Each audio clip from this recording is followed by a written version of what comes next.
उनका परिवार हमेशा बीजेपी के प्रति ऐसी श्रद्धा रही और उनके परिवार जितना कुछ पार्टी किया है उसको जितना कम कहा जाए कम है। आज उनके इससे आज उनका देहांत हुआ है। ये बड़ा दुखद समाचार है।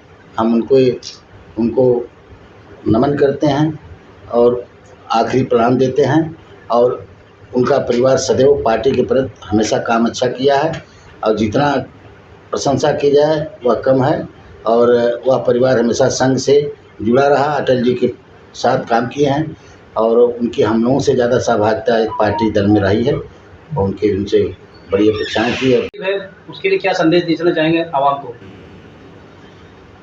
दीपावली करीब है, संदेश क्या देने जाएंगे हम लोग? संदेश हमारा तो संदेश एक चल रहा है, हमारा संदेश चल रहा है, पूरा प्रदेश स्तर पे चल रहा है और हमारा संदेश ये था कि हमारी एक सोच थी कि हम कभी होंगे तो पूरे प्रदेश में हमारा जो लक्ष्य है हर जनपद में प्रतिनिधि बनाने का, मंडलीय प्रतिनिधि बनाने का।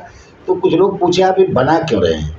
हमने कहा बड़ा दुख होता है कि जब यहाँ पूर्वांचल से पश्चिमांचल से चल कर लोग यहाँ आते हैं तो 2000 रुपया खर्च करते हैं, उनका काम भी नहीं होता। किसी को एमएलए नहीं मिलेगा, ना एमएलसी मिलेगा, ना मंत्री मिलेगा तो बीच में क्या कि बीच में आते हैं, वहाँ से छोटे नेताओं को लेकर उनका शोषण करते हैं। इस दृष्टि से मैं हर जनपदों में प्रतिनिधि बनाया इसलिए कि हर वर्ग का वहाँ हो जाएगा तो जनता का काम निचले स्तर पे होगा, उसको दौड़ना नहीं लखनऊ पड़ेगा। और दूसरी बात उनकी छोटी मोटी समस्याएं तहसील थाने इतने रात ज़्यादा कभी डीएम एसपी किया जाना हुआ, मैं कहा कि यह नई समस्याएं जो हल होती हैं वो मुझसे सीधे संपर्क कर लिया करो और यहाँ जनता के बीच काम करो और हर वर्ग में जोड़ने का काम किया। इसलिए कि हम लोग शुरू से सिखाया गया था और भारतीय जनता पार्टी एक दल नहीं एक राष्ट्र निर्माण के लिए पार्टी बनाई गई, संगठन बनाया गया है और भारतीय जनता पार्टी यही कारण है कि कभी 85-15 की बात नहीं करती है।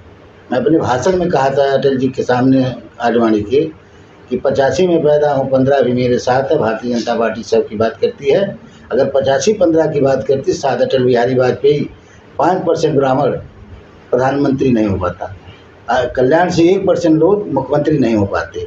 भारतीय जनता पार्टी में आदिवासी तक मुख्यमंत्री हैं, हर वर्ग जात के लोग हैं, हर मजहब के हैं।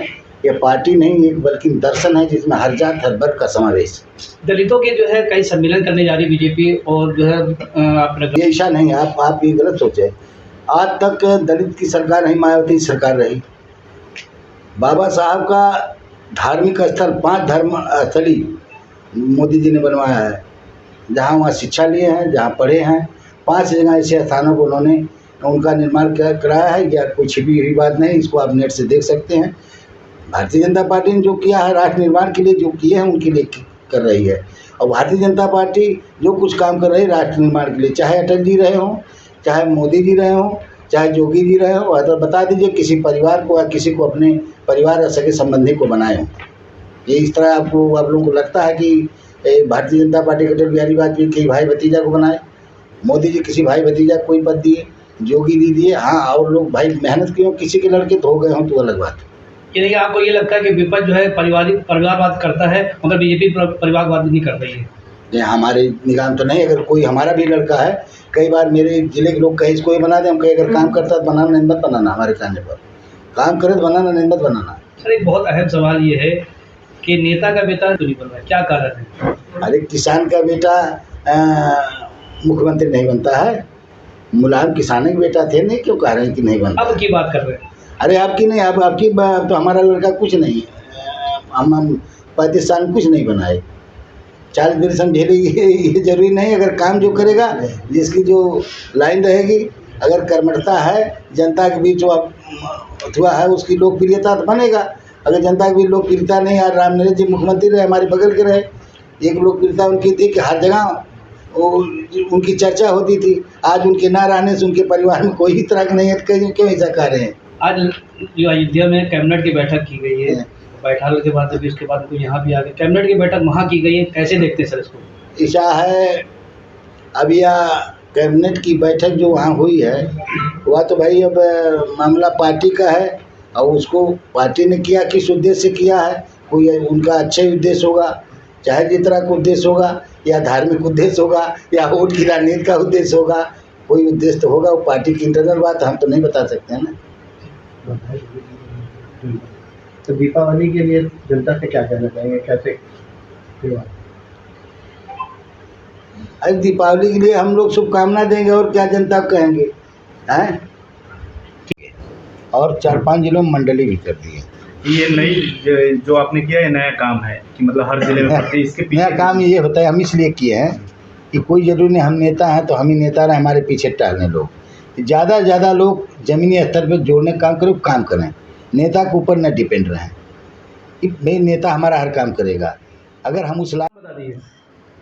मेरा नाम रणविजय चौहान है और सर्वप्रथम मैं सभी सम्मानित चैनल समेत आप सभी सम्मानित पत्रकार बंधुओं को दीपावली की शुभकामना देता हूं और धन्यवाद देता हूं। आज किस पद पे आपको मनोनीत किया गया, क्या कहना चाहेंगे? हाँ, इस पर आपको बता रहा हूं, उत्तर प्रदेश विधान परिषद सदस्य माननीय राम सूरत राजभर जी ने एक ऐतिहासिक कदम उठाया है। जो भारतीय जनता पार्टी का मिशन है, सबका साथ, सबका विकास, सबका सम्मान, उस क्रम में इन्होंने सभी उत्तर प्रदेश की हर वर्ग से, हर जात के लोगों को यह दायित्व, यह जिम्मेदारी दे करके इस संदेश के साथ भेजा है कि जो गांव के लोग, गरीब जनता, पिछड़ी जनता और लोग अभावग्रस्त जनता अपनी आवाज़ को प्रशासन में नहीं पहुंचा पाती है, नेता तक आने के लिए लखनऊ आने तक भटकती है, बहुत परेशानियों को झेलना पड़ता है। तो आपने पंडित दीनदयाल उपाध्याय के संदेश को नज़र में रखते हुए कि अगर हम हर जनपद में एक नियुक्त कर देंगे प्रतिनिधि, तो हमारे से जो मिलने वाले होंगे, जो अपनी आवाज़ को, अपनी बात को प्रशासन में रखना चाहेंगे, वहाँ कह देंगे और हमको कोई संदेश होगा, हमारे तक संदेश हमारे प्रतिनिधि से आ जाएगा, उसको हम सदन में उठाने लायक हो उसको सदन में हम कर देंगे। विकास क्षेत्र की कोई समस्या है उसको हम अपने प्रतिनिधि से कह लेंगे।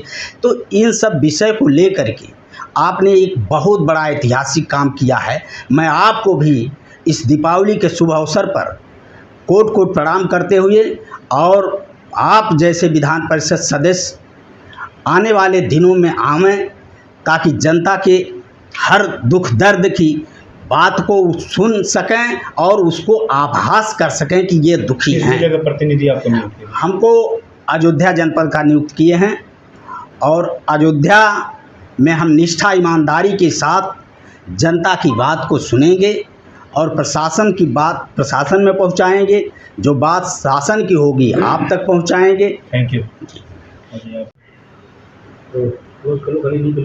बस सर, पहले अपने परिचय दे दिए। मैं प्रेमचंद यादव, मैं सारे पत्रकार बंधुओं को दीपावली की हार्दिक शुभकामना देते हुए सबको प्रणाम करता हूं।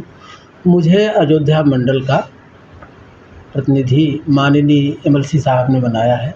मैं पूरी निष्ठा और कर्मठता, ईमानदारी के साथ इसे पूरा करूंगा।